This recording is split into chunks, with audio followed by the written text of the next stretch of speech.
क्या ममता बनर्जी को नजरबंद किया जाएगा? ममता बनर्जी के बयान से बंगाल की राजनीति में उबाल। नमस्कार, मैं रियांशी और आप देख रहे हैं खबर समय। राजनीति में उधार और चुकता करने की नीति कोई नई नहीं है। जिस पार्टी की सरकार होती है उसके द्वारा प्रतिद्वंदी नेताओं और विपक्षी पार्टी पर हमले, हिसाब चुकता करने की रणनीति बनाई जाती है। अवसरवाद पर आधारित राजनीति उधार और चुकता करने के आधार पर टिकी हुई है। कल तक बंगाल में टीएमसी की सरकार थी। टीएमसी की सरकार ने प्रतिद्वंदी भाजपा नेताओं पर कितना जुल्म किया, ये बताने की जरूरत नहीं है। अब हवा का रुख बदल चुका है। राज्य में बीजेपी की सरकार है। ऐसे में अगर बीजेपी की सरकार या बीजेपी के नेता टीएमसी के साथ उधार चुकता करने की रणनीति पर काम कर रहे हो तो इसमें आश्चर्य क्या? What if city life didn't mean leaving nature behind? Welcome to Botanica, a home to better living, located at Salbari, Siliguri. TMC ने उन्हें जो दिया, बीजेपी उसे रिटर्न कर रही है। भाजपा प्रवक्ता देबोजीत सरकार कहते हैं कि 15 साल तक टीएमसी की सरकार थी। उस समय शुवेंदु अधिकारी विपक्ष के नेता हुआ करते थे। तब टीएमसी की सरकार ने 19 महीने में शुवेंदु अधिकारी को 144 बार हाईकोर्ट में याचिका दाखिल करने पर मजबूर किया। टीएमसी के शासनकाल में भाजपा का कोई भी राजनीतिक कार्यक्रम आसानी से नहीं हुआ। टीएमसी सरकार इसकी अनुमति नहीं देती थी। अब वही ममता बनर्जी जिसने संविधान और लोकतंत्र का गला घोट दिया था, किस मुंह से संविधान और लोकतंत्र की दुहाई दे रही है? विपक्षी नेताओं को परेशान करने और धमकाने की राजनीति कोई नई नहीं है। पिछले लगभग 3 महीने से टीएमसी की अंदरूनी राजनीति के भंवर में उलझी ममता बनर्जी की ने पहली बार भी पश्चिम बंगाल के मुख्यमंत्री शुवेंदु अधिकारी पर सीधा वार किया है। उन्होंने जिस तरह से बयान दिया है उससे बंगाल की राजनीति गर्मा गई है। खासकर भाजपा आक्रामक नजर आ रही है। बाहर की भागदौड़ अब नहीं तोड़ेगा आपके घर का सुकून। SBM गोल्ड UPVC विंडोज, आपके घर का सुकून। हालांकि पूर्व मुख्यमंत्री ने फेसबुक पर शुवेंदु अधिकारी पर आरोप लगाया है और राज्य तथा देश के लोगों का समर्थन और सहानुभूति प्राप्त करने की कोशिश की है। बता दें कि पूर्व मुख्यमंत्री ममता बनर्जी ने कहा है कि शुवेंदु अधिकारी मुझे धमकी दे रहे हैं। वे चाहते हैं कि मैं घर में ही रहूं, सड़क पर ना निकलूं। इसका मतलब यह है कि मौजूदा भाजपा सरकार लोकतंत्र व संवैधानिक अधिकारों का गला घोट देना चाहती है। उन्होंने सुप्रीम कोर्ट व राष्ट्रपति से हस्तक्षेप करने की गुहार लगाई है। ममता बनर्जी ने लिखा है कि सत्ता का अहंकार कुछ समय के लिए डरा सकता है, लेकिन इतिहास गवाह है कि जनता के सामने अहंकार को झुकना पड़ता है।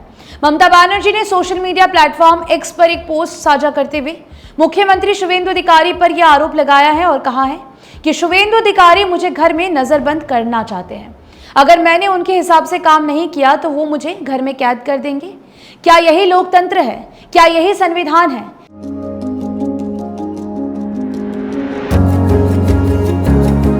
मनोकामना हॉस्पिटल, इस्कॉन मंदिर रोड, सेवक रोड, सिलीगुड़ी। हालांकि उनके इस पोस्ट के बाद भाजपा नेता और प्रवक्ता देबोजीत सरकार ने उनके आरोप को सफेद झूठ बताया है। देबोजीत सरकार ने कहा है कि अगर ममता बनर्जी के पास कोई सबूत है तो वो कोर्ट में जाए। ममता बनर्जी को किसने रोका है? उन्होंने कहा कि दरअसल बंगाल की जनता ने ममता बनर्जी का पूरी तरह परित्याग कर दिया है, इसीलिए वो बौखलाई हुई है और झूठे आरोप लगा रही है। ममता बनर्जी का पोस्ट कुछ इस प्रकार था। उन्होंने लिखा कि सरकारी कार्यालय में बैठकर मुझे धमकी दी गई, कहा कि मुझे मेरे घर से ही बाहर नहीं निकलने दिया जाएगा। उन्होंने इसे लेकर सुप्रीम कोर्ट और राष्ट्रपति से हस्तक्षेप करने की मांग की है।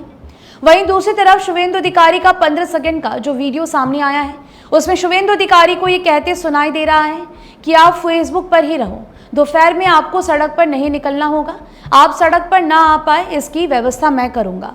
हालांकि शुवेंदु अधिकारी ने यह बयान कब और किस संदर्भ में दिया है इस वीडियो में ये पता नहीं चल पा रहा है।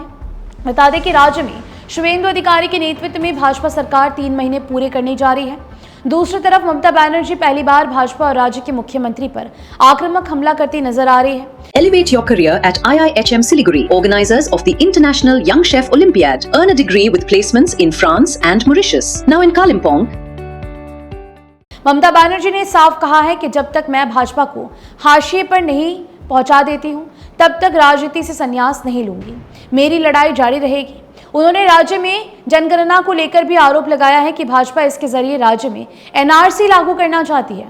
ममता बनर्जी ने पहली बार अन्नपूर्णा भंडार को लेकर भी शुवेंदु अधिकारी पर हमला बोला है। उन्होंने कहा कि राज्य में जाति और धर्म देखकर अन्नपूर्णा भंडार के पैसे दिए जाते हैं। उन्होंने कहा कि सत्ता में आने से पहले भाजपा प्रत्येक महिला को अन्नपूर्णा भंडार देने की बात करती थी। अब धर्म और जाति को आधार बनाया जा रहा है। हालांकि उनके इस आरोप के बाद राज्य सरकार और मुख्यमंत्री शिवेंदु अधिकारी ने उनके बयान को निराधार बताते हुए कहा कि लाखों मुस्लिम महिलाओं को अन्नपूर्णा भंडार मिल रहा है और आगे भी मिलता रहेगा। फिलहाल मुझे दीजिए इजाजत, बता दें कि ये खबर आपके लिए हमारे प्रतिनिधि सुरेंद्र श्रीवास्तव द्वारा लिखी गई है। आप हमारी खबरों को YouTube पर भी देख सकते हैं। हर समय खबर समय। धन्यवाद।